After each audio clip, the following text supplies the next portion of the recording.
इलाहाबाद विश्वविद्यालय से pass out हुआ था। पिछले साल वहाँ किसानों को वहाँ के प्रशासन ने बुरी तरीके से पीटा।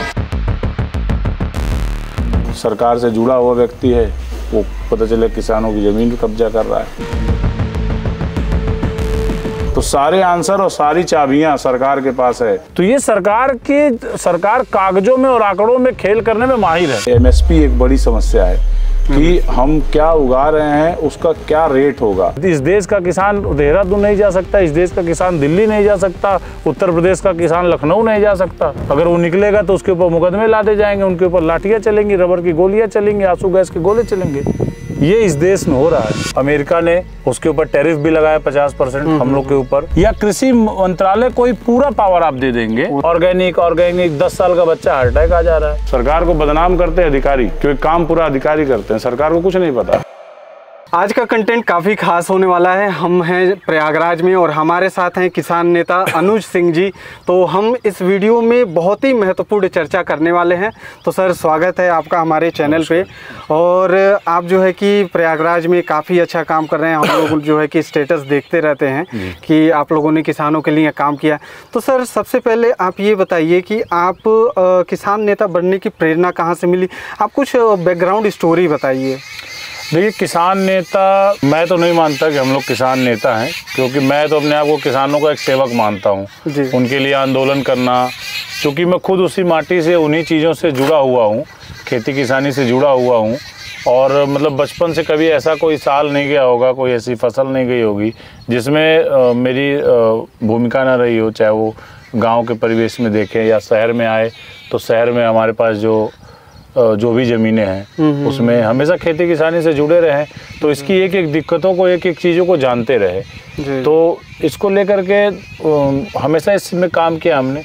और फिर जब चौधरी महेंद्र सिंह टिकैत जी का स्वास्थ्य खराब हुआ, उस समय मैं इलाहाबाद विश्वविद्यालय से पास आउट हुआ था। तो उनके स्वास्थ्य खराब होने की वजह से कैंसर के लास्ट स्टेज पे थे वो। तो पेपर में आर्टिकल वगैरह सब आता रहता था, उनको अध्ययन किए। अध्ययन करते करते फिर भारतीय किसान यूनियन के बारे में हमने जाना। उनकी डेथ हुई तो उनके बारे में बहुत दिनों तक मीडिया में चलता रहा। तो वहाँ से सब जानते जानते फिर एक अंदर से सेवा भाव वो हुआ कि वाकई, चूँकि मैं उस दुख को, उस दर्द को खुद समझता हूँ कि किसान किस तरीके से कहाँ तक झेलते हैं उन चीज़ों को। किसानों की एक एक चीज़ें मुझे पता है, कहाँ उन्हें असुविधा होती है, क्या दिक्कत होती है। तो उन सब चीज़ों को करके फिर भारतीय किसान यूनियन से जुड़े। उसमें आज मैं 15 साल की सेवा दे चुका हूँ, 15 साल से जुड़ा हुआ हूँ संगठन में। तो मूवमेंट करते करते किसानों के क्योंकि मेरा खुद का सुख दुख था, तो उनके दुख दर्द में शामिल हुआ। क्योंकि सेम चीज़, जिस चीज़ से वो पीड़ित हैं उसी चीज़ से देश का हर एक किसान पीड़ित है। और मैं भी किसान पृष्ठभूमि से आता हूँ, मैं भी किसान हूँ, तो मुझे भी उन चीज़ों का एहसास है। तो किसान सेवा में लगे रहे, फिर आंदोलन तमाम होता रहा, करते करते आज इस तरीके से है कि हाँ, यहाँ एक मजबूत टीम है जो किसानों को के मुद्दों को लेकर के, प्रयागराज हो गया, कौशाम्बी हो गया, फतेहपुर हो गया, मिर्ज़ापुर हो गया, बनारस हो गया, चंदौली हो गया, आपका लखनऊ हो गया, रायबरेली हो गया, उधर श्रावस्ती हो गया, बहराइच हो गया, ये सब तमाम जगह, देवरिया हो गया, कुशीनगर हो गया, इन सब जगहों पे अपना मूवमेंट चलता रहता है। क्योंकि मैं भी किसान परिवार से आता हूँ और मैं जो है कि खुद भी खेती करता हूँ, चूँकि आप लोग वीडियो में देखते ही होंगे। तो आज की डेट में आप किसानों की सबसे बड़ी प्रॉब्लम क्या मानते हैं? मैं खुद जानना चाहता हूँ कि आप क्या सोचते हैं, किसानों की सबसे बड़ी प्रॉब्लम आज की डेट में क्या है? देखिए, पहली चीज़ तो आपने जैसा कहा, हम लोग अक्सर सोशल मीडिया के माध्यम से देखते रहते हैं कि आप जैसे यूथ हैं, कम से कम जो एग्रीकल्चर के ऊपर काम तो कर रहे हैं, चाहे वो सोशल मीडिया के माध्यम से, चाहे उन किसानों की समस्याओं को उठाने के लिए जो भी आप लोग कर रहे हैं, आप लोग का योगदान बहुत ही सराहनीय है। और निश्चित तौर पे किसान का, मेरा वर्ग को कहीं ना कहीं इसका लाभ भी मिलता है। देखिए, जो किसानों की मुख्य समस्या है, मुझे जो लगता है कि आज के समय में जो सबसे बड़ा हिंदुस्तान के अंदर किसानों की समस्या है कि उसकी फसलों का भाव नहीं मिलता। अगर फसलों की भाव मिलने लगे तो निश्चित तौर पे किसानों की 70% समस्याओं का समाधान हो जाए। सरकार प्रोडक्शन पे तो काम करती है कि विदेश से कंपनियां ला करके और सब मॉडिफाइड सीड्स ले आती है कि हाइब्रिड सीड्स रहेंगे तो उनका उस पर पैदावार ज़्यादा होगी। प्रोडक्शन तो आप बढ़ा रहे हो, लेकिन दिक्कत क्या है कि जब प्रोडक्शन बढ़ जा रहा है तो आप जो है उसका भाव गिरा दे रहे हो। उससे जिससे किसान को नुकसान हो रहा है। किसान की लागत उतनी ही है लेकिन उसको भाव नहीं मिल रहा है। तो जिस दिन ये सरकार, हिंदुस्तान की सरकार फसलों के भाव पे काम करना शुरू कर देगी, निश्चित तौर पे जो किसान की सबसे बड़ी समस्या है उसका कुछ ना कुछ समाधान निकलेगा और किसान एक खुशहाल जीवन की तरफ आगे बढ़ेगा। किसान उगाने को तो सोना भी उगा ले, लेकिन वही बात है कि सरकार जो है कि रेट तो दे पहले। रेट नहीं दे। अगला प्रश्न हमारा ये है कि खेती में खाद, बीज और अन्य चीज़ों की महंगाई किसानों के जेब पे कितना असर डाल रही है? देखिए, समस्या वही है जो मैंने कहा कि फसलों का भाव मिल नहीं रहा है, लेकिन उर्वरक का और सीड्स का जो कंपनियां हैं प्राइवेट, वो इतना ज़्यादा उसका रेट बढ़ाती हैं कि गवर्नमेंट के कंट्रोल में सब चीज़ें होनी चाहिए। सरकार जब इन कंपनियों को अनियंत्रित छोड़ देगी, सरकार का कोई होल्ड नहीं रहेगा, तो उर्वरक के भी रेट बढ़ेंगे और बीज के भी रेट बढ़ेंगे, और वही जब फसल तैयार होगी किसान के खेत में तो उसके भाव जो ये घटा देंगे। हम लोग का जो मूवमेंट चल रहा है पिछले 35 वर्षों से भारतीय किसान यूनियन का, वो इसी बेस पे है। जैसे जेनेटिकली मॉडिफाइड सीड्स जो आते हैं, जीएम सीड्स, उसका हम लोगों ने विरोध किया, क्योंकि वो सीड्स जिस दिन हिंदुस्तान में आ गया तो वो इतना ज़्यादा भयावह स्थिति होगी कि आप उसकी कल्पना नहीं कर सकते हैं। तो जो भी नियम कानून अगर किसानों के विरोध में बनता है तो भारतीय किसान यूनियन उसका विरोध करती है, और अगर किसानों के हक में सरकार फैसले लेती है या नियम कानून लाती है तो हम लोग उसका स्वागत भी करते हैं। अभी अमेरिका से दूध के करार पे और कृषि फील्ड में हमारे देश की सरकार ने, खासतौर से प्रधानमंत्री ने, इन्होंने उसका विरोध किया, उसको उस पर एग्री नहीं किया, तो पूरे देश के किसानों ने स्वागत किया, सरकार के इस फैसले का स्वागत किया। इसके एवज में अमेरिका ने उसके ऊपर टैरिफ भी लगाया 50% हम लोग के ऊपर। तो इस टैरिफ का भी जवाब सरकार को देना चाहिए। जब वो हमारी चीज़ों पे टैरिफ लगा रहे हैं तो जितने भी अमेरिका के यहाँ चीज़ें, प्रोडक्ट्स हैं, जैसे कोल्ड ड्रिंक्स हैं, तमाम चीज़ें जो अमेरिकी कंपनियां हैं, यहाँ से अरबों खरबों का व्यापार कर रहे हैं, तो लोगों को इसके लिए भी हम लोग प्रोत्साहित करते हैं कि आप लोग इसका बाइकआउट करिए। टिकैत साहब हर अपने भाषण में कहते हैं, हर जगह जहाँ जाते हैं, हर गाँव में, हर मोहल्ले में कहते हैं कि भाई जो कोल्ड ड्रिंक्स है उसको आप बाइकआउट करो, क्योंकि ये पूरा अपने देश का पैसा बाहर जा रहा है। आप उसके जगह जो दूध है, जो मट्ठा है, जो दही है, उसको आप प्रमोट करो, उसका आप यूज बढ़ाओ, तो उससे क्या होगा कि हमारे किसानों की आमदनी बढ़ेगी। खासतौर से जो दूध के किसान हैं, जिनका दूध 20 रुपए 25 रुपए लीटर जा रहा है, वो रेट बढ़ेगा। अगर कोल्ड ड्रिंक जहर 45 रुपए लीटर बिक सकता है तो हमारा दूध भी 45 से 50 रुपए लीटर किसान के घर से बिकना चाहिए। अभी स्थिति ये है कि किसान के घर से जो दूध है वो 20 रुपए 25 रुपए, कहीं कहीं 30 रुपए लीटर जाता है, लेकिन उस वही जब अमूल के डेयरी में चला जाता है, मदर डेयरी में चला जाता है, पारस डेयरी में चला जाता है, श्याम डेयरी में चला जाता है, तो 65 और 70 रुपए हो जाता है। उसको भी उन लोग कई पार्ट में डिवाइड कर देते हैं, full cream, half cream, tone. तो ये सब बेवकूफ़ बना करके चीज़ें हमारी ही हैं। उसमें बहुत ढेर सारा कॉन्ट्रीमिनेशन भी करते हैं, मिलावट करते हैं, उसके बाद भी वो ले रहे हैं 60 रुपये 70 रुपये का रेट, और किसान के पास वही दूध है तो उसका भाव नहीं है। तो सिर्फ और सिर्फ एक ही मुद्दा है कि जो महंगाई है वो कंट्रोल होगी जब सरकार उन कंपनियों के ऊपर अपना होल्ड रखेगा। अगर सरकार फ्री हैंड छोड़ देगी तो कंपनियां तो बैठी हैं गर्दन काटने के लिए, वो गर्दन काट करके चल देंगी। अब जो अगला प्रश्न मैं आपसे पूछने वाला हूं उसका मैं खुद भुक्तभोगी हूं कि बिजली और सिंचाई पे आपका क्या कहना है, क्योंकि पूर्वांचल में तो एकदम खराब ही स्थिति है। मैं आपके सामने बैठा हूँ, मैं पीड़ित हूँ बिजली और सिंचाई से, कि मतलब हमारे खेत में इन दोनों की समस्या है। देखिए, सिंचाई पे सरकार को काम करना होगा। जैसे पहले की सरकारों ने तमाम सरकारी ट्यूबवेल लगवाए, बहुत सी नहरें निकाली गई, तो जिस क्षेत्र में भी दिक्कतें हैं इस तरीके की, वहाँ पे सरकार को काम करना होगा। और सिंचाई की व्यवस्था वाकई बहुत जगहों पे बहुत जर्जर है। चाहे वो नहरों की अगर बात करें तो पंप 4 लगे हैं नहरों में, चालू 1 रहता है। बहुत सी नहरें हैं, मतलब 70% नहरें ऐसी हैं जो अपने क्षमता से कम पंप से चल रही हैं और टेल एंड तक पानी नहीं पहुंचा पाती हैं। तो पानी की जब किसान को सिंचाई की सुविधा नहीं रहेगी तो कहाँ से अपना फसल, वो तो वैसे ही मर रहा है, घाटे की खेती कर रहा है, उसमें अगर उसे सुविधाएं नहीं मिलेंगी बिजली की, पानी की, तो वो दिक्कत होगी, फेस होगी। और ये सारा सब कुछ किसान के ऊपर आप मत देखिए। जब किसान कमज़ोर होगा तो निश्चित तौर से इसका असर देश पे भी जाएगा, देश भी कमज़ोर होगा। देश की सरहदों पे जो सुरक्षा कर रहे जवान वो भी किसान परिवार से हैं, वो भी कहीं ना कहीं इससे प्रभावित होंगे। और रही बिजली की बात, तो बिजली के मामले में सरकार ने तय कर लिया है कि बिजली इतनी महंगी कर देनी है कि कोई बिजली का कनेक्शन लेना ही, सब लोग कटवा दे अपने घरों से।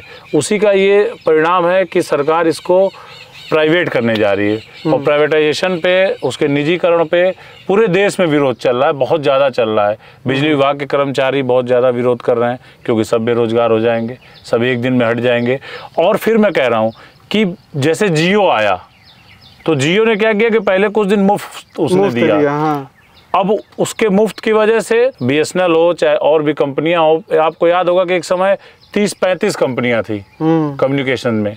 अब क्या है कि सब खत्म हो गया, 2-3 बचे हुए। एक BSNL थोड़ा थोड़ा स्टैंड करने लगा और जियो आपका है और एयरटेल हो गया, बस 3 ही कंपनियां बची। और BSNL, जियो ने जब स्टार्ट किया था तो BSNL से 1750 करोड़ रुपए में अपना डील किया था कि आपके टावर्स को हम यूज करेंगे। वो 1750 करोड़ देश का आज भी जियो ने नहीं दिया BSNL को।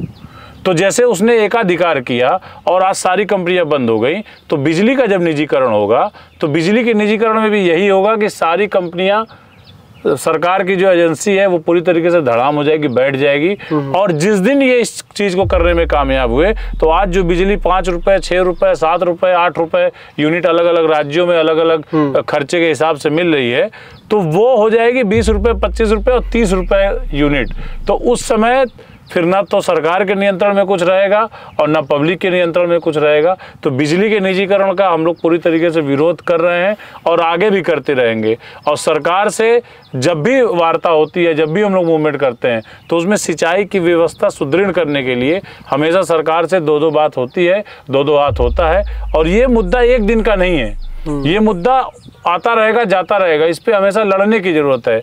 तो जो मूवमेंट है उस मूवमेंट को हर किसान तक पहुंचाना होगा और हर आदमी को आपसे जोड़ना होगा। जब इस देश का किसान मजबूत होगा, किसानों का मूवमेंट मजबूत होगा, तब जाके किसानों की स्थिति सुधरेगी और निश्चित तौर पे जो भारत की GDP की जो अर्थव्यवस्था की रीढ़ है इस देश का किसान, वो और मजबूती के साथ उस अर्थव्यवस्था को मजबूत करेगा। तो किसानों को मंडियों में सही दाम क्यों नहीं मिल पा रहा है? मतलब ये हमें आज तक सही से समझ में नहीं आया। देखिए, किसानों को मंडियों में दाम इसलिए नहीं मिल पाता है क्योंकि किसान के हाथ में कुछ है ही नहीं मंडी में। किसान अपनी उपज को मेहनत करके अच्छा उगा तो सकता है अगर भगवान की, ऊपर वाले की, प्रकृति की उसके ऊपर दया दृष्टि रही तो, लेकिन जैसे ही वो मंडी जाता है बिल्कुल असहाय हो जाता है।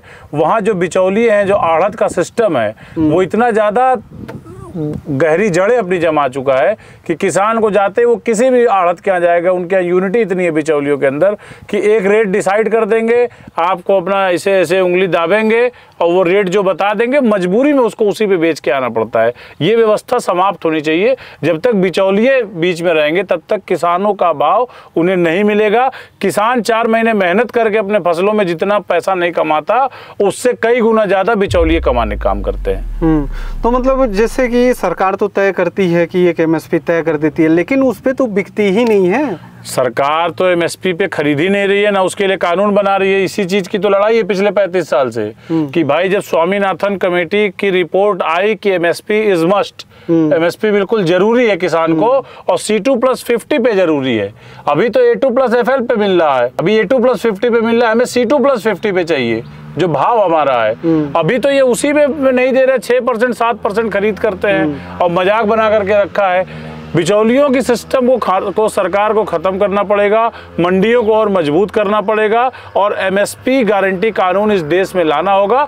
तब जाके इस देश का किसान मजबूत होगा, इस देश के किसान के घरों में पलने वाले नौजवान मजबूत होंगे जो देश की सेवाओं के लिए तमाम जगहों पे अपना जाते हैं, सेवाएं देते हैं। चाहे वो सरहदों की सुरक्षा की बात हो, चाहे वो सिविल पुलिस की बात हो, चाहे वो सिविल सर्विसेज की बात हो, कहीं की भी बात हो, जब तक किसान का घर मजबूत नहीं होगा, किसान का खेत मजबूत नहीं होगा, किसान की फसलों का दाम उसको नहीं मिलेगा, तब तक इस देश की व्यवस्था इसी तरीके से लचर पचर चलती रहेगी। मैंने सारे सवाल जो है कि अच्छे से नोट कर रखे हैं ताकि एक एक चीज़ आपसे पूछी जाए। तो अगला सवाल हमारा ये है कि छोटे और सीमांत किसानों की स्थिति सुधारने के लिए सरकार क्या काम कर रही है? सरकार जो है छोटे और सीमांत किसानों को ढेला मार रही, ढेला समझते हैं, ढेला मार के उन्हें ख़त्म करना चाहती है। और उसका अभी ताज़ा उदाहरण जो है, जो देश में 3 कृषि कानून आए, जिसके विरोध में इस देश का पूरा किसान एकजुट हुआ और एक बड़ा आंदोलन हुआ, जिसके बाद वो तीनों कृषि कानून वापस हुए। ठीक है, उसमें एक प्रोविज़न ये भी था कि जो छोटी फार्मिंग है, जो छोटे किसान हैं, सरकार उनको ख़त्म करना चाह रही थी।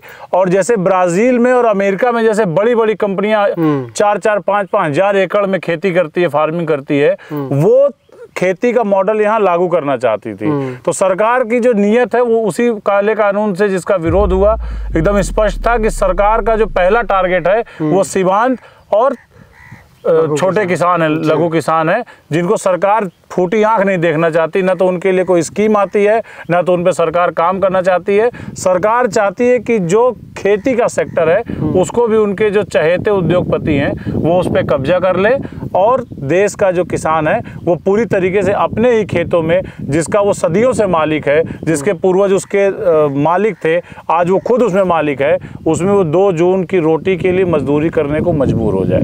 जी, तो एक सवाल मेरे दिमाग में ये मतलब शुरू से ही रहा है कि जैसे प्रधानमंत्री फसल बीमा योजना, क्या इससे वाकई में किसानों को लाभ मिला है क्या? मतलब आप अपने एंड से बताइए। किसानों को लाभ नहीं मिला, किसानों की जेब में चपत लगी है। किसानों से पैसा तो ले लिया जाता है, लेकिन आप बता दीजिए कि 2% भी ऐसे किसान बता दीजिए जिनको उसका लाभ मिला हो। जी, लाभ नहीं मिलता। जब फसलों का नुकसान हो जाएगा तो आप जहाँ जाओगे वो अगला दरवाज़ा दिखा देगा, अगले टेबल का आपको रास्ता बता देगा कि वहाँ जाओ, वो जाओगे वो दूसरी जगह भेज देगा, वहाँ जाओगे तीसरी जगह भेज देगा। आप ऐसे चक्कर काटते काटते तब तक अगले फसल का सीजन आ जाएगा, आप उसको बोइए, फिर पिछला भूल जाइए, फिर अगले बार नुकसान हो रहा है उसके लिए लड़िए, फिर तब तक नई फसल तैयार हो जाएगी, फिर उसके लिए लड़िए। सिर्फ वो गोल गोल चक्कर है जो चलता है, और वो पैसा केवल कंपनियां, और कंपनियों के जरिए जो है वो जो पार्टियां होती हैं, सरकार में जो सत्ता में पार्टियां होती हैं, उनको फंडिंग का काम होता है, दूसरा कुछ नहीं होता। मुझे तो नहीं लगता कि उसका कोई लाभ मिलता है, मुझे तो आज तक नहीं मिला। बहुत सी फसल का नुकसान हुआ, साल भर में 1-8 फसल तो नुकसान हो ही जाती है, लेकिन कभी नहीं मिला। नहीं, हमारे वीडियो पे भी कमेंट्स ऑलरेडी पड़े हुए हैं कि भैया इसको कैसे क्लेम करना है, मेरी फसल का बीमा नहीं क्लेम हो रहा है। और मैंने अंदर से भी सुना है, क्योंकि मेरे जो एग्रीकल्चर कलीग्स थे वो इंश्योरेंस कंपनी में काम करते हैं, उन्होंने, मैं नाम नहीं लूँगा, उन्होंने सीधा ये बताया कि इन लोग का पहला मोटिव ही यही होता है कि क्लेम नहीं पास करना है। मैं आपको सही बता रहा हूँ, क्लेम नहीं पास करना है, क्योंकि अगर आप क्लेम पास कर दिए तो आपको और लोगों का भी क्लेम पास करना पड़ेगा, फिर वो कंपनी घाटे में जाएगी, और कोई भी बिजनेस घाटे का सौदा करना नहीं चाहती। हाँ, सही बात है। जी जी, क्योंकि देखिए वो जानते हैं कि किसान जो है वो कमजोर वर्ग है जी। किसान जो है सीधा वर्ग है। जैसे शंकर जी है ना, सीधे भोले कहा जाता है, भोला नाम ही है, भोले हैं वो। वैसे किसान भी इस देश का उन्हीं का बहुत भक्त है और बिल्कुल भोला है। वो भूल जाता है, माफ़ कर देता है चीज़ों को कि चलो ठीक है, नहीं दिया कोई बात नहीं, हमारा भाग्य थोड़ी ले गया। खेत है, हाथों में भगवान ने ताकत दे रखा है, पूर्वजों ने हुनर दे रखा है, फिर से खेती करेंगे। नहीं मिला 1 सीजन 2 सीजन, अगले सीजन। आप तभी तो देखिए कि ये ऋषि और कृषि का देश, जिसको ऋषियों ने बचाया, कृषकों ने बचाया, वो कृषक हर साल घाटे की खेती करते हैं, हर साल घाटे की खेती करते हैं।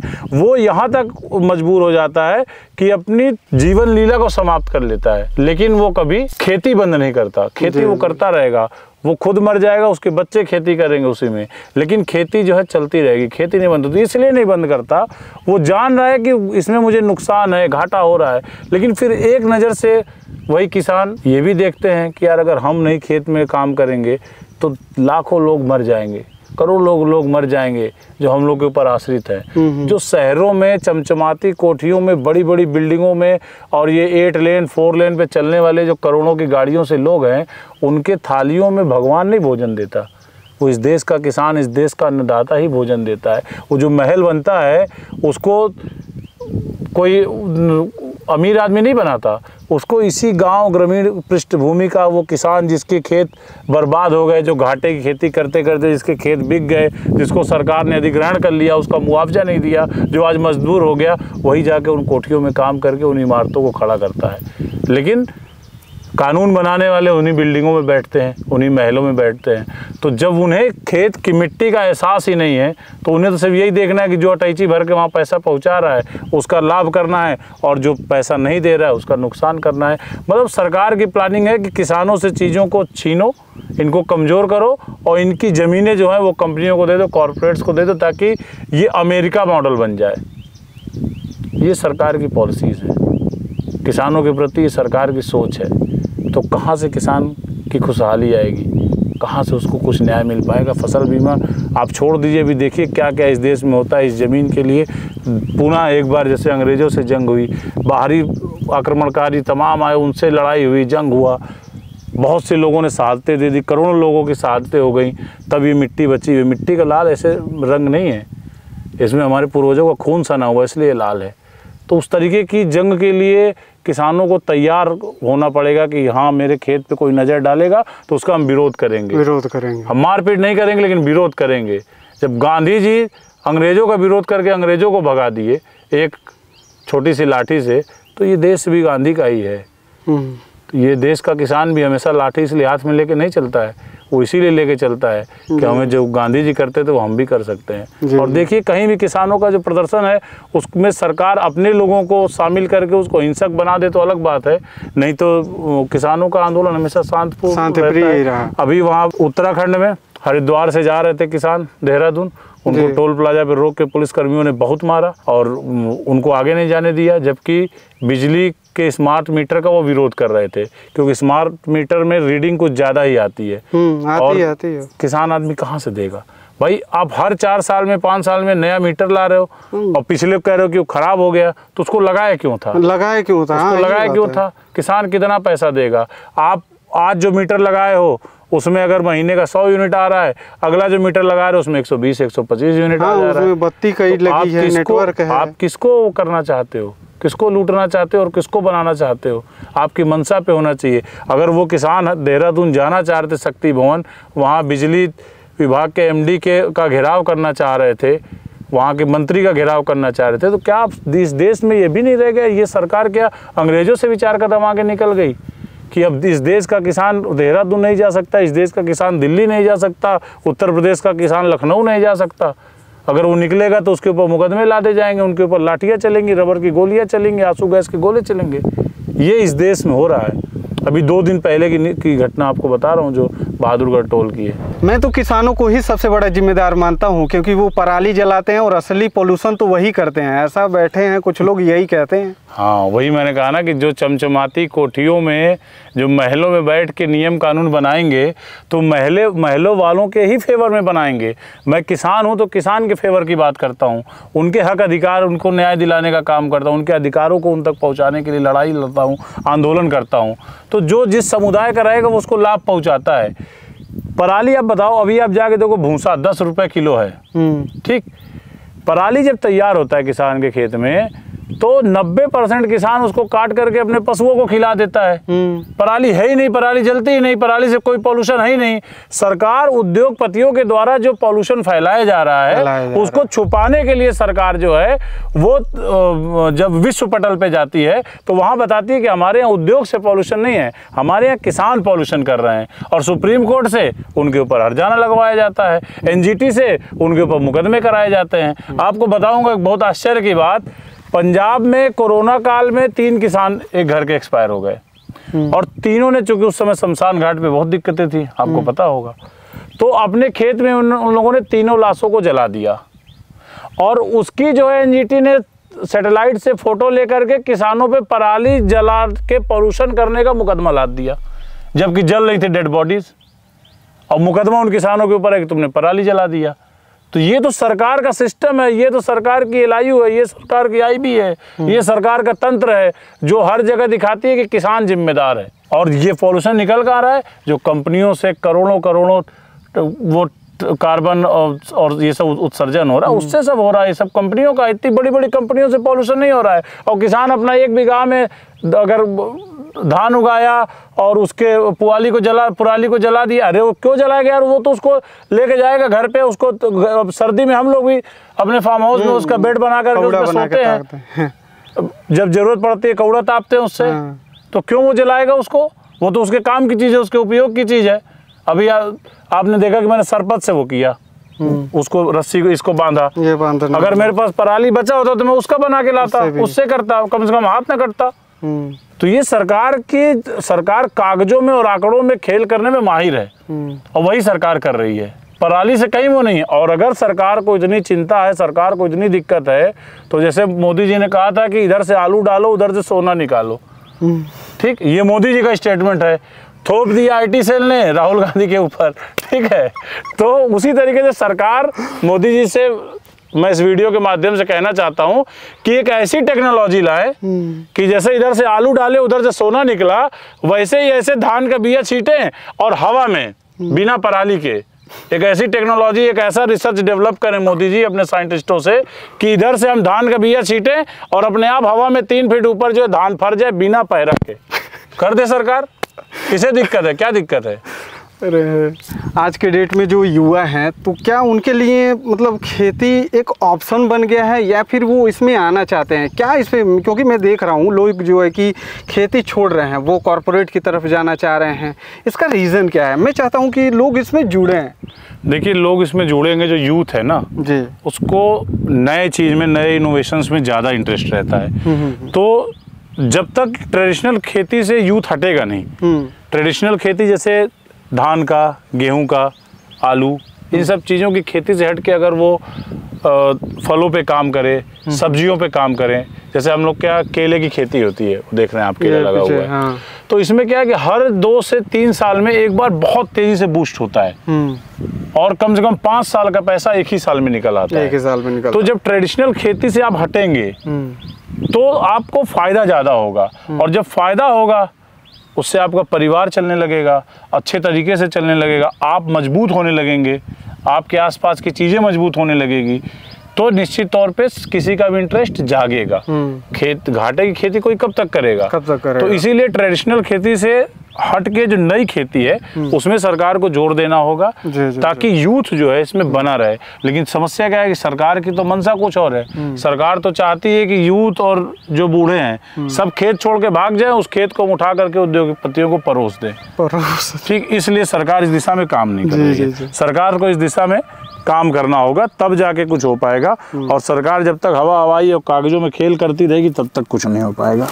तो सर, सबसे इम्पोर्टेंट सवाल अभी हम पूछने वाले हैं कि किसान आंदोलन की सबसे बड़ी सफलता क्या रही, उपलब्धि क्या रही, वो चीज़ बताइए। क्योंकि अभी जो हमारे साथ के जो लोग हैं, मतलब जो जेनजी किसान हैं, अभी जो नए नए किसान कृषि फील्ड में आ रहे हैं, उनको ये तो पता होना चाहिए कि जो है कि किसान आंदोलन की सबसे बड़ी उपलब्धि क्या रही। किसान आंदोलन की जो सबसे बड़ी उपलब्धि थी वो ये थी कि इस आंदोलन ने देश के आवाम को, खास तौर से किसान वर्ग को और किसान वर्ग से सिंपैथी रखने वाले लोगों को एकजुट किया, एक नया आंदोलन की राह दिखाई। और किसानों का जो डेथ वारंट सरकार ने निकाल रखा था 3 कृषि कानून के फॉर्म में, जहाँ पे कॉन्ट्रैक्ट फार्मिंग थी और बड़े स्केल पे मंडियां खोलनी थी प्राइवेट उद्योगपतियों की, जो स्टोरेज का अधिनियम, एक नियम 1955 में बना था भंडारण का, उसको जो सरकार फ्री हैंड कर रही थी, तो ये किसानों का डेथ वारंट था। इस डेथ वारंट को जो सरकार ने वापस लिया, क्योंकि इस पूरे देश का किसान, चाहे जम्मू कश्मीर से लेकर कन्याकुमारी तक और इधर गुजरात से लेकर के पूर्वोत्तर राज्यों तक, जो चाहे सिक्किम हो, चाहे आसाम हो, चाहे मणिपुर हो, इधर तक जो हर स्टेट का, हर जिले का, हर गांव का किसान जो इसमें जुड़ा, तो निश्चित तौर पे एक बड़ी उपलब्धि थी कि देश का किसान जो अपने आप को, सरकार जो पिछले 70-80 सालों में किसानों को अंग्रेजों के तर्ज पे छोटे किसान, बड़े किसान, उत्तर प्रदेश का किसान, बिहार का किसान, मध्य प्रदेश का किसान, महाराष्ट्र का किसान, गुजरात का किसान, आंध्र प्रदेश का किसान, कर्नाटक का, तमिलनाडु का, केरला का, जो बांट रखा था सरकारों ने, वो चीज़ खत्म हुई, वो बाउंड्री टूटी और किसान पूरे देश का एकजुट हो गया। आज आप देखिए कि ये मूवमेंट जिसे सरकार कहती थी कि मुट्ठी भर लोगों का ये आंदोलन है, आज पूरे देश के हर एक कोने में आंदोलन है कि नहीं है? हम कहीं रहे या ना रहे, चौधरी राकेश टिकैत कहीं रहे या ना रहे, भारतीय किसान यूनियन की कहीं शाखा हो या ना हो, लेकिन आंदोलन हर जगह पे है किसानों के मुद्दों को लेकर के। अगला प्रश्न हमारा ये है कि आपके हिसाब से भारत का कृषि मंत्री कैसा होना चाहिए और भारत की जो खेती है आने वाले 10-20 सालों में आप उसको कहाँ तक देख रहे हैं? देखिए, जो देश का कृषि मंत्री है वो बिल्कुल किसान कौम से होना चाहिए, ठीक, और उसे किसान बन के जब तक कृषि मंत्री सोचना नहीं शुरू नहीं करेगा, तब तक जो है इस देश के किसानों की जो व्यथा है, जो पीड़ा है, उसको वो समझ नहीं पाएंगे।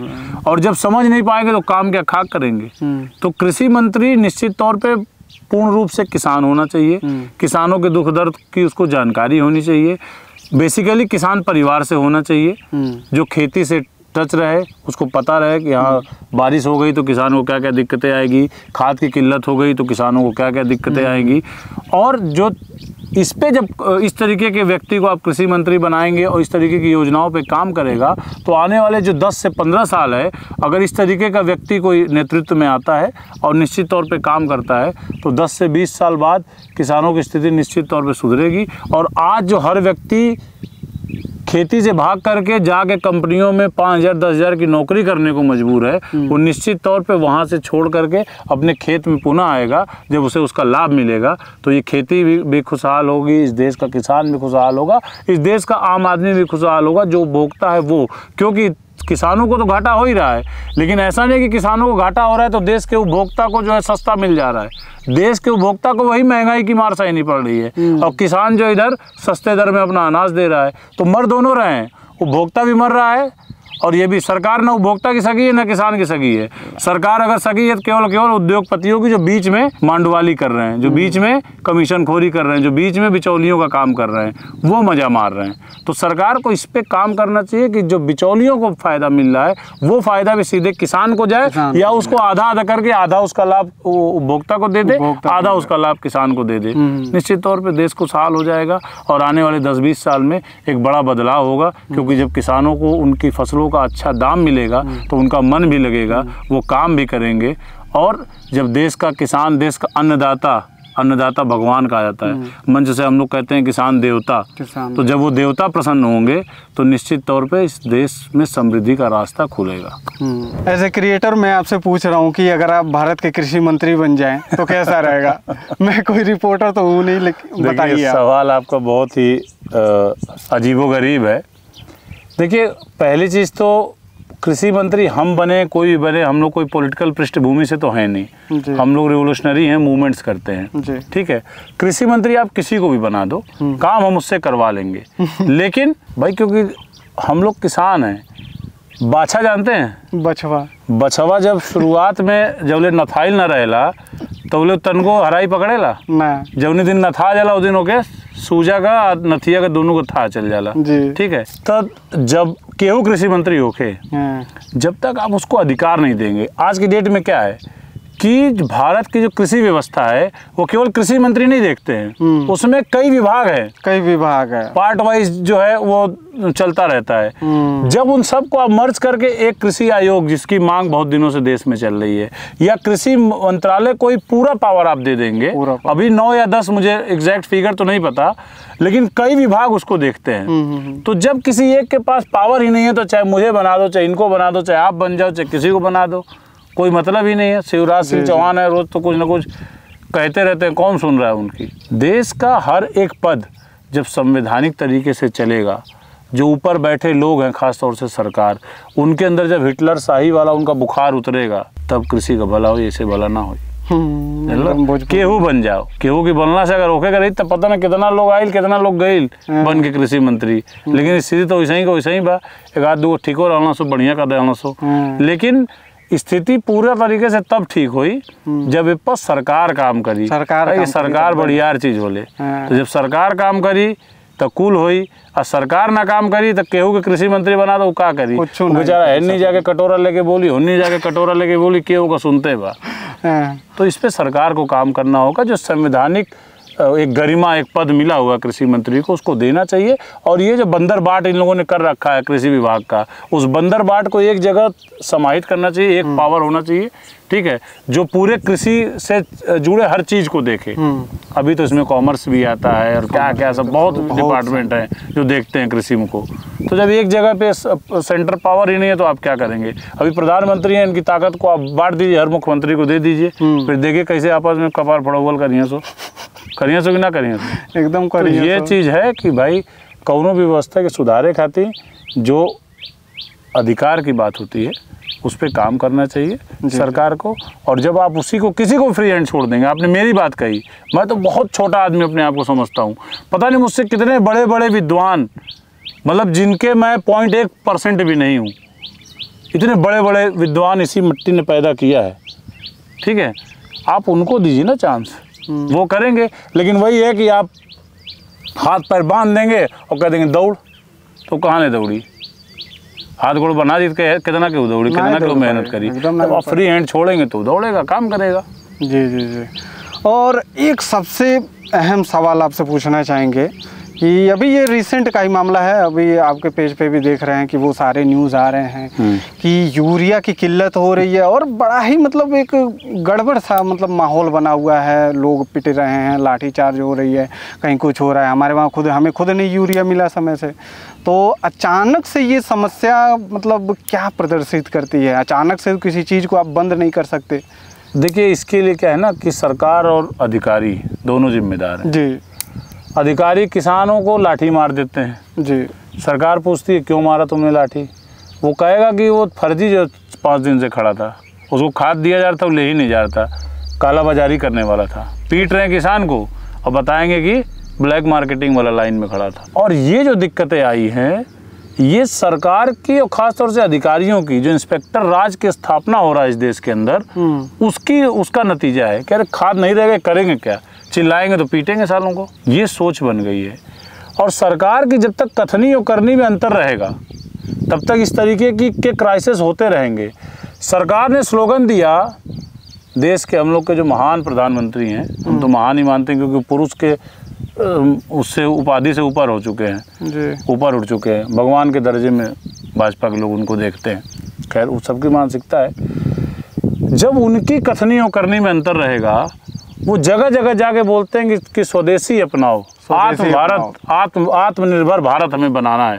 आत्मनिर्भर भारत आप बना रहे हैं, चाइना को कहते हैं हमारा सबसे बड़ा दुश्मन है, गलवान घाटी में हमारे इतने लोगों को मार दिया। ठीक, लाल बहादुर शास्त्री के समय में चाइना और उसका युद्ध हुआ, उसमें जो है ऐसे ऐसे हो गया, जो भी चाइना से युद्ध रहे हों, तो चाइना से नफरत करते हैं। देश में कहते हैं कि आत्मनिर्भर भारत बनाओ, और आत्मनिर्भर भारत बना रहे हैं, और खाद के लिए, यूरिया के लिए और डीएपी के लिए उसी चाइना के ऊपर निर्भर है। खाद की दिक्कत क्यों आई? हर वर्ष जो है 23 लाख मैट्रिक टन, ये आप डेटा नोट कर लीजिए, हर वर्ष 23 लाख मैट्रिक टन खाद जो है चाइना हमको देता था। इस साल केवल 8 लाख मैट्रिक टन दिया। बाप रे। तो जब इतना डिफरेंस है, जब आपने खुद का कुछ सेटअप ही नहीं कर रखा है, आपको लेना चाइना से ही है, और देश के लोगों को बेवकूफ़ बनाना कि आत्मनिर्भर भारत बनाने की दिशा में हम काम कर रहे हैं, तो ये क्राइसिस तो होगा ही। अब वो भाग रहे हैं कहीं सऊदी अरब के पास, कहीं जॉर्डन के पास, कहीं किसी के पास कि हमें खाद दे दो, खाद दे दो, खाद दे दो। तो आत्मनिर्भर भारत सिर्फ हम ही से थोड़े बनेगा। आत्मनिर्भर भारत के लिए सबसे पहले सरकार को आत्मनिर्भर होना पड़ेगा, नहीं तो अमेरिका इसे 50% टैरिफ लगाए, उसी तरीके से टैरिफ लगता रहेगा, और विश्व गुरु बनने का जो सपना है वो चूल्हे भाड़ में चला जाएगा। और वही होगा कि वो कहावत कहा जाला कि सूप हंसे तो हंसे, चलनी हो जगह 72 छेद, तो वही वाला हाल होगा कि हम लोग तो हंसी रहे, पाकिस्तान जैसा देश भी हंसेगा जिसके अंदर 72 छेद है। आपके हिसाब से किसानों को ऐसा क्या करना चाहिए कि उनको फायदे की खेती होगी, मतलब घाटे की खेती ना बने, वो कर्ज की खेती ना बने उनके लिए? देखिए, किसानों को अपने हर चीज़ को खेती से जोड़ना होगा जी, तब जाके उसमें फ़ायदा होगा। अभी जैसे आप देख रहे हैं कि यूरिया को लेकर के, उर्वरक को लेकर एकदम त्राहिमाम पूरे देश में मचा हुआ है। ऐसा नहीं कि सिर्फ उत्तर प्रदेश, हर जगह है। हो सकता है कालाबाजारी करने वालों के पास भंडारा हो ढेर सारा, जो 2 गुना 3 गुना रेट पे बैग को बेच रहे हैं। हमें उससे निकलना पड़ेगा, हमें आत्मनिर्भर होना ही पड़ेगा, क्योंकि हर चीज़ हमारे घर में है, हर चीज़ हमारे खेत खलिहान में है। जो हमारे पशु हैं, जैसे पुरानी पद्धति पे, ये सेकेंड वर्ल्ड वॉर से पहले तो नहीं था यूरिया और डीएपी, नहीं था, फिर भी खेती होती थी बिल्कुल होती थी। ये तो सेकेंड वर्ल्ड वॉर की देन है जो यूरिया और डीएपी आया। उससे पहले हम क्या करते थे कि हमारे जो पशु थे उनके गोबर से हम खाद बनाते थे। तो उस और हमको जाना चाहिए। ऑर्गेनिक 10 साल का बच्चा हार्ट अटैक आ जा रहा है, 20-25 साल का आदमी उसको कैंसर हो जा रहा है, बीमारियों से आदमी गिरता चला जा रहा है। क्यों? ये यही है, इतना ज़्यादा हम पेस्टिसाइड्स और इतना ज़्यादा उर्वरक यूज़ कर रहे हैं जो हमारे ऑर्गन्स को नुकसान कर रहा है। तो हमें खेती में पहले कृषि और कृषि परंपरा पे जानी पड़ेगी। जहाँ हम जानवर रखते थे उसके मूत्र से हम छिड़काव करते थे, उसके गोबर से वर्मी कंपोस्ट आज बहुत आसान है। आज की डेट में भाई ये उर्वरकों का ही देन है कि इस खेत में आपको एक भी केचुआ नहीं मिलेगा। इसमें तो मिल जाएगा क्योंकि मैं 5-7 सालों से इसमें ऑर्गेनिक खेती कर रहा हूँ, तो आपको मिल जाएगा, बाकी और खेतों में नहीं मिलेगा आपको। तो जब तक आप उस पर वापस नहीं आएंगे, भाई आप अपना गोबर क्यों फेंक रहे हैं, उसका वर्मी कंपोस्ट बनाइए, आपको लाइन में लगना ही नहीं पड़ेगा यूरिया के लिए, और उससे भी अच्छा प्रोडक्शन है। तो सरकार को इस दिशा में भी काम करना पड़ेगा। सरकार को चाइना के पीछे पीछे घूमने से अच्छा है कि अपने यहाँ ही किसानों को प्रोत्साहित करें कि आप वर्मी कंपोस्ट लगाइए, उससे ऑर्गेनिक खाद आप पैदा करिए, उससे खेती करिए, उससे आप प्रोडक्शन लाइए। सरकार को ऑर्गेनिक प्रोडक्ट्स का रेट देना होगा किसानों को, तब जाके सरकार किसानों की आमदनी में लाभ होगा। वही फिर वहाँ पे यहीं पे रेट वाली बात आ जा रही है। और अभी आपने जिक्र किया कि वर्मी कंपोस्ट बनाइए, गांव-गांव में तो आता है वर्मी बेड बनाने के लिए, लेकिन आप पूर्वांचल के आता कहाँ है, आता है दिखता नहीं। आप जो वीडियो की भाषा बोल रहे हैं वीडियो के यहाँ आता है, और वो वीडियो किसको देता है पता नहीं, रिश्तेदार को देता है कि साला को देता है कि सरहज को देता है, वीडियो ही जानता होगा। जी जी जी, किसानों के पास नहीं जाता वर्मी कंपोस्ट का। वो हम लोग तो ऐसे भी बना लेंगे, बेड की जरूरत ही नहीं है, ऐसे ही बन जाएगा, पन्नी खरीद के 10 मीटर, उसकी बेड की जरूरत ही नहीं, ना बेड इन तक पहुंचता है और ना किसी की इतनी हैसियत और औकात है कि उसकी जांच करा सके कि जो बेड आता है किसानों के नाम पे कौन सा कहाँ जाता है। जब आ रहा है तो मिलना तो चाहिए, नहीं मिलता ना। ड्रिप इरिगेशन के लिए सरकार तमाम स्कीम लाई, किसी यहाँ पूछ लीजिए हजारों बीघा के किसान हैं, हमने इधर तो कम से कम हजारों किसान होंगे। अब देखिए कहीं अगर सोलर वाला पंप लगा हो तो बताइए, कहीं पे समस्या, कहीं पे वर्मी कंपोस्ट का लगा हो तो बताइए, कहीं ड्रिप इरिगेशन हो तो बताइए, कहीं हो तो दिखाइए। मैं तो खुद ही ढूंढ ढूंढ के आंखें तरस गई देखने को। हम सोलर लगवाइए नहीं है तो दिखाई कहाँ से देगा। हमारे यहाँ खुद सोलर नहीं लग पाया अभी तक, तो हम क्या बताएं। हाँ, तो क्योंकि आप एक्टिव हैं इसलिए नहीं लग पाया। आप उद्योगपति होते तो आपके यहाँ सारा सोलर चला जाता। बताइए, आप अधिकारियों की अगर दलाली कर रहे होते तो आपके यहाँ सब कुछ लग गया होता। लेकिन आप क्या करते हैं कि आप अधिकारियों के का जो चरित्र है उसको आप दिखाते हैं, उनका जो दोहरा नीति है, उनका जो सौतेलापन है किसानों के प्रति, आम जनता के प्रति, उसको आप दिखाते हैं, इसीलिए आपको कुछ नहीं मिलेगा। हमने ऑलरेडी रोटावेटर के स्कैम पे कई साल पहले वीडियो बनाई थी कि कैसे मैंने खुद ही सारा कुछ ऑनलाइन किया था। मेरे साथ 2 लोग गए थे, एक मेरे पिताजी और एक दूसरे, तो उनके रोटावेटर की सब्सिडी पास करने के लिए 15,000 रुपये उन्होंने लिए। हाँ। उन्हीं के मुंह से हमने सुना और हमने सीधा सीधा उनके मुंह पे बोला कि अगर हमारे किसी डॉक्यूमेंट में कमी है तो आप बताओ, अगर सब्सिडी नहीं मिली मैं RTI डाल दूंगा। मेरी सब्सिडी आ गई, 1 भी रुपया नहीं लगा। तो अब यही चीज़ है कि अगर आपके पास जानकारी है तो फिर तो आपका काम होना है तो हो जाएगा, नहीं है तो किसान बेचारे तो वैसे ही मारे जा रहे हैं। किसान अगर RTI डाल भी देगा तो वो डाल के इंतजार ही करता रहेगा कि इसका कब जवाब मिलेगा। यही बात है ना, तो उसकी उतनी व्यवस्था है कि उसके ऊपर वो कहीं जा पाएगा। तो आप तो पढ़े लिखे हैं, पत्रकार हैं, आपके करोड़ों फॉलोअर्स हैं, तो आपके कैमरे और कलम के डर से अधिकारियों ने आपको दे दिया। बाकी जो आम किसान है, आम आदमी है, वो तमाम सब्सिडी की चीज़ें आती हैं, तमाम स्कीम आती हैं, वो RTI डालता रहेगा, वो कुछ नहीं मिलेगा। इस चीज़ का सिर्फ एक ही सोल्यूशन है, आंदोलन, मूवमेंट्स करना। जिस दिन किसान सीख जाएगा, आम आदमी सीख जाएगा, क्योंकि यह जो देश है 140 करोड़ लोगों का, वो मूवमेंट ने दिया हमें। ठीक है, इतना बड़ा भारत नहीं था कभी। छोटे छोटे 500 550 से ऊपर रियासतें थी। ठीक, फिर देश के लोगों ने आज़ाद कराया तो अब इतना बड़ा भारत बना। तो आंदोलन से ही तो बना, और सरकार को आंदोलन से ही नफरत है। तो सरकार को जिस चीज़ से नफरत है लोगों को वही करना चाहिए। सरकार को आंदोलन से नफरत, तो आंदोलन करो, सरकार अपने आप सुधर जाएगी। तो अब जो है कि भैया जाएंगे अपने गौशाला पे, और इससे पहले ही हम लोग बीच में कुछ और भी देख लेंगे। और बाकी की जो प्रश्न है, हमारे पास बहुत सारी लंबी प्रश्न है, पूरा का पूरा फ़ोन में A to Z करके लिखा है कि भाई एकदम मिस नहीं होना चाहिए। तो अब आगे के जो भी प्रश्न होंगे सीधे जो है कि गौशाला पे हम लोग इस पर बात करेंगे विस्तृत, और भी इस वीडियो को करेंगे। तो चलिए आगे दिखाते हैं आपको जो भी प्रश्न है हम लोग पूछेंगे A to Z। कोई और अगर आपको चीज़ पूछनी हो, ये वीडियो अपलोड हो जाए, आप कमेंट करिएगा, मैं उसका जवाब दूंगा, भैया से ही पूछ के दे दूंगा। साथ में बहुत लोग हैं, चलिए चला जाए। तो आपकी दिनचर्या क्या रहती है, इतना सारा वर्कलोड मैनेज कैसे करते हैं? देखिए दिनचर्या क्या है, सुबह उठते ही राम का नाम ले लो, सब काम हो जाता है। क्योंकि किसानों की तो परंपराओं में ये चीज़ है। और दिनचर्या की रही बात, तो अब सुबह से शाम तक काम का प्रेशर तो रहता ही है, कहीं ना कहीं आना जाना। सुबह थोड़ा सा टाइम 4 साढ़े 4 बजे 5 बजे तक आप उठ जाओ तो 2-3 घंटे का टाइम बफर सुबह मिलता है।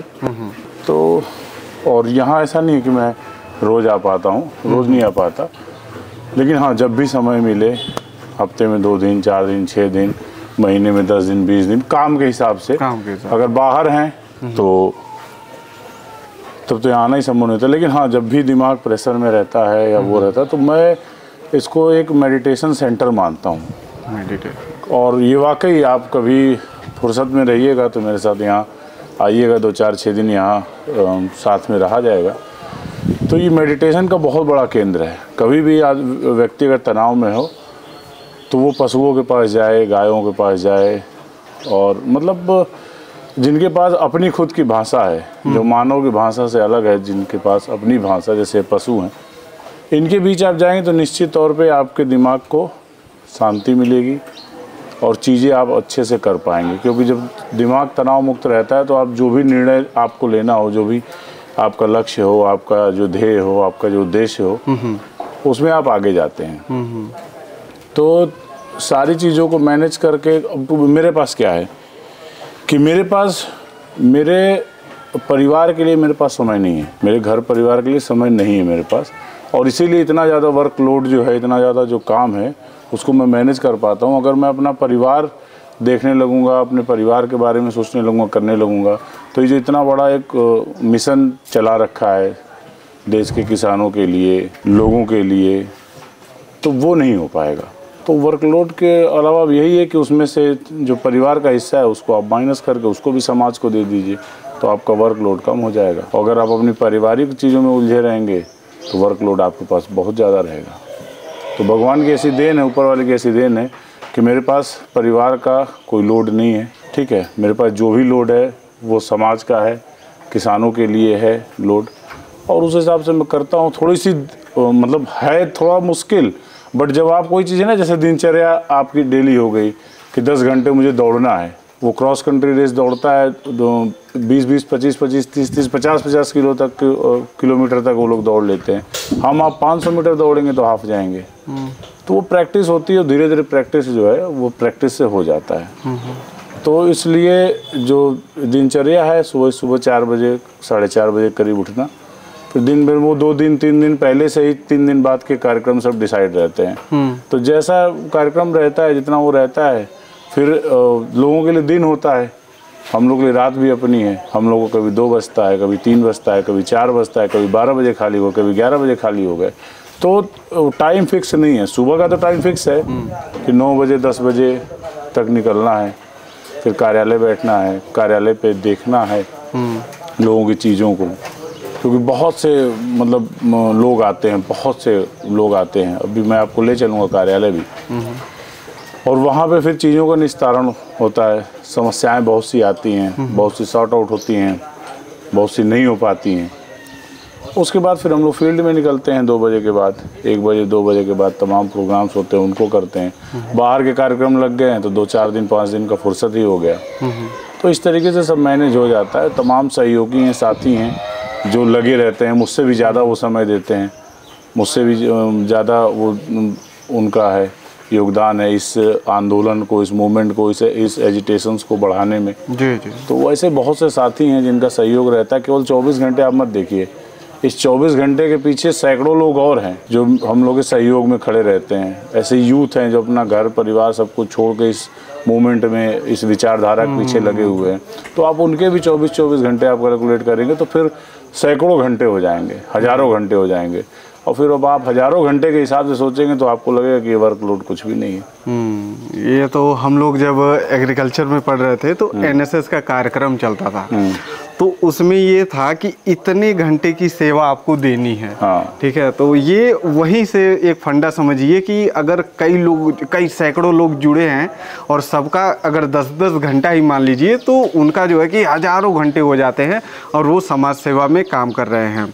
तो एक चीज़ सबसे अहम पूछना चाहेंगे कि जैसे आप पूर्वांचल में पूरी तरीके से फोकस्ड हैं कृषि समुदाय के लिए, तो कौन से समस्या अधिकतर आपके पास आते हैं? देखिए, किसानों की समस्या एक तो है जो पूरे किसानों के बेस्ड जो मतलब एक मास लेवल की समस्याएं हैं, जैसे भूमि अधिग्रहण की समस्या, भूमि अधिग्रहण वो आज के डेट में सबसे बड़ी समस्या है। क्योंकि जितना हम खाद पानी बिजली के लिए, सब्सिडी के लिए, एमएसपी के लिए लड़ रहे हैं, वो सब बेकार है अगर किसान अपनी जमीन नहीं बचा पाए। और अभी पूर्वांचल और पूर्वांचल से लगते हुए जो जिले हैं बिहार के, जैसे कैमूर या इन सब जगहों की जो है, उसमें जमीनों की ऐसी लूट मचा रखी है सरकार ने। अभी हम लोग बिहार के बक्सर में एक बनारपुर थर्मल पावर प्लांट है, पिछले साल वहाँ किसानों को वहाँ के प्रशासन ने इस बुरी तरीके से पीटा कि 80-80, 85-85 साल की बुजुर्ग महिलाओं को घरों में घेर के मारा गया। वो वीडियोस मैं आपको दिखाऊंगा, क्योंकि वो इस चीज़ का विरोध कर रहे थे कि सरकार ने जो एक्वायर किया, तो एक्वायर में जो रेट तय था वो शायद तय था 32 लाख या 34 लाख या 36 लाख, ऐसे ही एग्जैक्ट फिगर मुझे याद नहीं है। लेकिन प्रशासन जो बांट रहा था वो बांट रहा था 28 लाख रुपए का मुआवजा।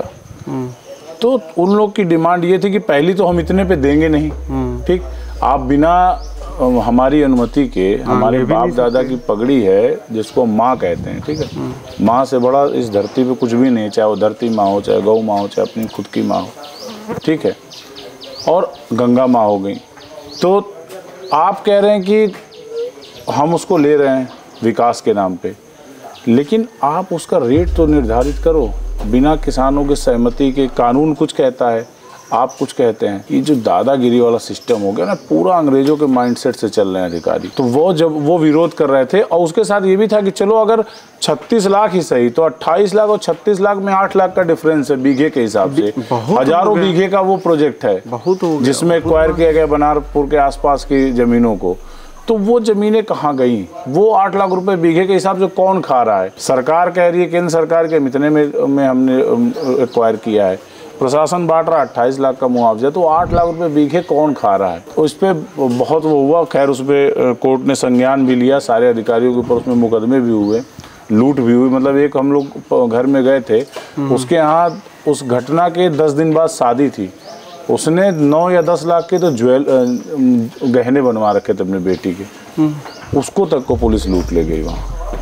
वो सारे वीडियोस मेरे पास हैं, मैं आपको दिखाऊंगा अभी समय मिलेगा तो जी। तो इस तरीके का सिस्टम जो है वो ज़मीनों को लूट रहे हैं। भारत मारा प्रोजेक्ट सरकार ला रही है, उसमें ज़मीनें छीनी जा रही हैं किसानों की। आपके यहाँ इलाहाबाद में आप देखेंगे कि रिंग रोड निकल रही है, आउटर रिंग रोड, उस रिंग रोड में जो ज़मीनें, मतलब सरकार जो कह दे वही सब कुछ है, वही डेडलाइन है। इतनी बड़ी दादागिरी है। आप किसी की ज़मीन ले रहे हैं, उसकी ऐसी व्यवस्था आप कर दो कि वो ज़मीन पता नहीं कितने सदियों से उसके पास थी, उसके बाप दादा परदादा उसी में पलते बढ़ते चले आए, उसी में उगाए, उसी को खाए, उसी से कई पीढ़ी उन लोगों ने चलाया। अब आप उसकी जो परमानेंट पूंजी है उसको छीन रहे हो। इसको माँ का संज्ञा इसीलिए दिया गया क्योंकि जन्म जन्मांतर तक हमारे साथ है और हमारे आने वाले पीढ़ियों के साथ भी रहेगी। तो आप उसको छीन रहे हो, तो ऐसी व्यवस्था करो कि वो नहीं, उसकी आने वाली 4 पीढ़ी भी कहे कि हाँ हमारी ये ज़मीन थी, सरकार ने इस चीज़ में ले लिया, लेकिन उससे मुझे ये लाभ जनरेशन बाई जनरेशन होता है। इस तरीके की व्यवस्था करते नहीं है। करेंगे क्या? कोई प्रोटेस्ट करेगा, उसको उठा के पीट देंगे, उसके ऊपर रासुका लगा देंगे, उसके ऊपर गैंगस्टर लगा देंगे, उसको अपराधी बना देंगे, उसको बता देंगे कि पुलिस पार्टी के ऊपर फायरिंग कर दिया, ये कर दिया, वो कर दिया। ये सब मतलब अब देश तो आज़ाद हो गया, लेकिन इस समय जो लोग बैठे हैं वो अपनी मानसिकता नहीं चेंज कर पा रहे हैं। उनको ये था कि अंग्रेजों ने इस तरीके से 400 साल राज किया तो हम भी इस तरीके से करेंगे।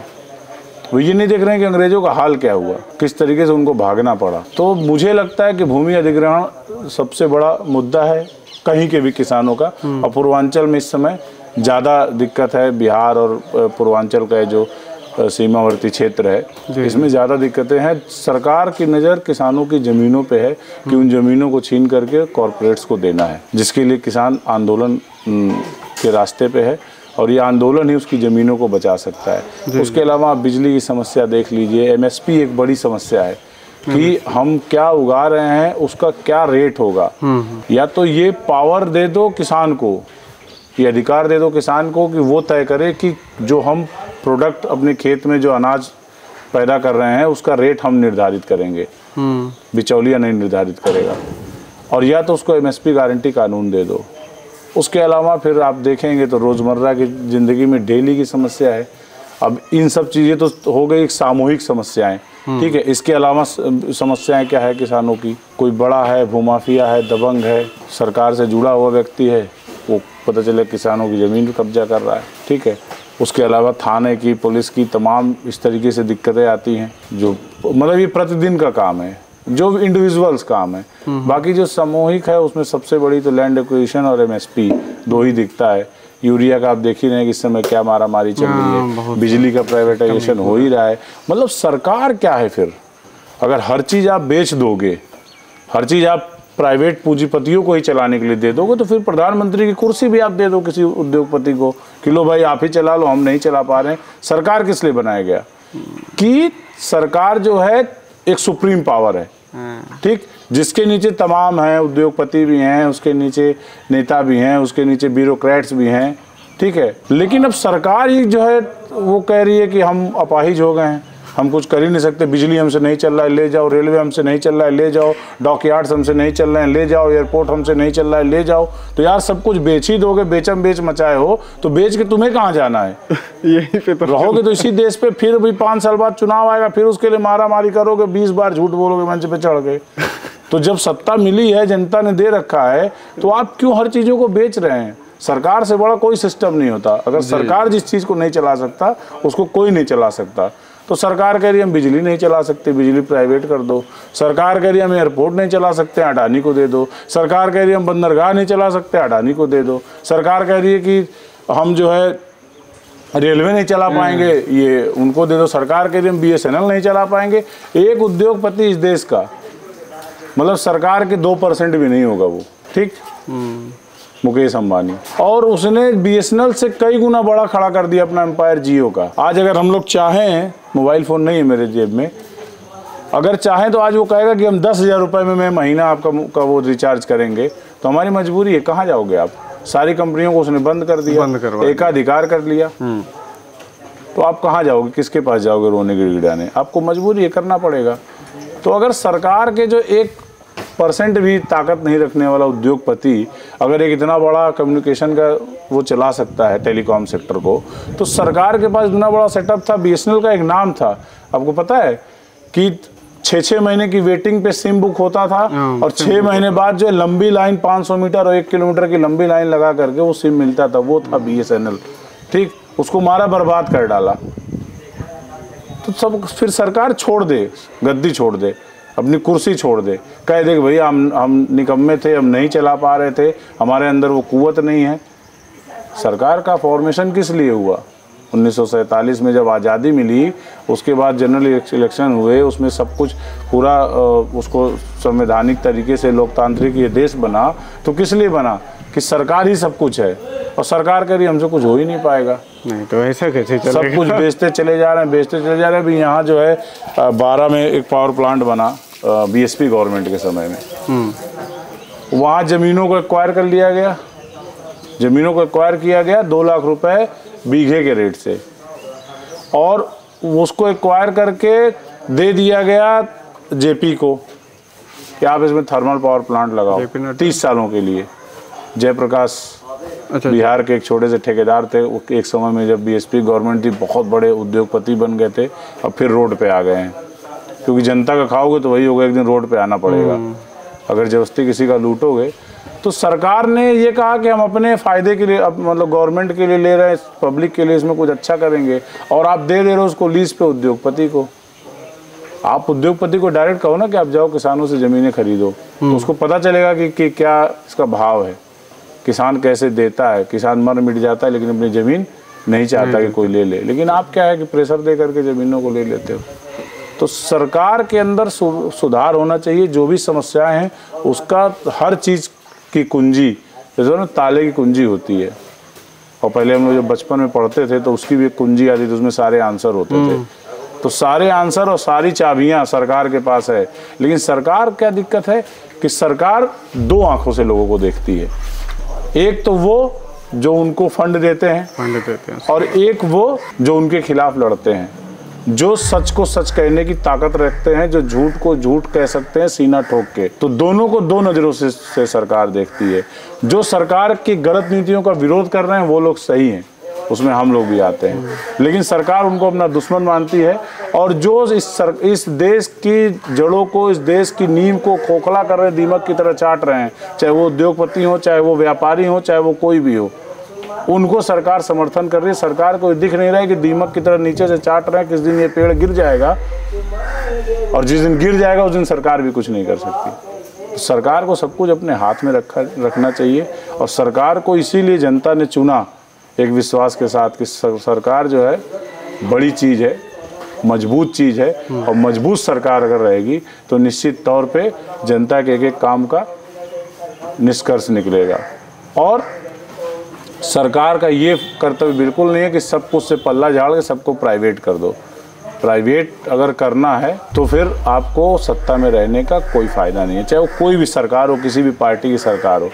ऐसा नहीं है कि हमारा किसी पार्टी विशेष के खिलाफ अभियान चला हुआ है, चाहे आंदोलन चला हुआ। आप देखेंगे कि जहाँ बीजेपी की सरकार है वहाँ भी किसानों के मुद्दों पे मूवमेंट्स है, जहाँ कांग्रेस की है वहाँ पे भी है, जहाँ पे और दलों की है, बिहार में जेडीयू की है वहाँ पे भी है, बंगाल में भी हम लोग का मूवमेंट है। जहाँ आप खिलाफ में काम करोगे, हम क्या कह रहे हैं, हम सरकारों के विरोधी नहीं हैं, हम नीतियों के विरोधी हैं।